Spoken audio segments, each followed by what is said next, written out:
സനലായി തുണയായി സംസം കിണറിൽ അണകെട്ടി നിൽക്കുന്നു പുണ്യതീർത്ഥം.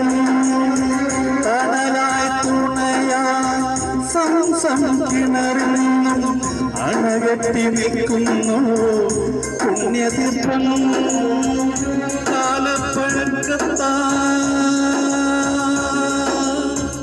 കാലപ്പഴക്കത്താൽ മാറ്റാൻ കഴിയുമോ ബിലാൽ സുന്ദര ബാങ്കോലികൾ? ഖുർആന്റെ കുളിരിടും വാക്കുകളെന്നുടെ കരളിലെ കരളിൽ കഴുകിടും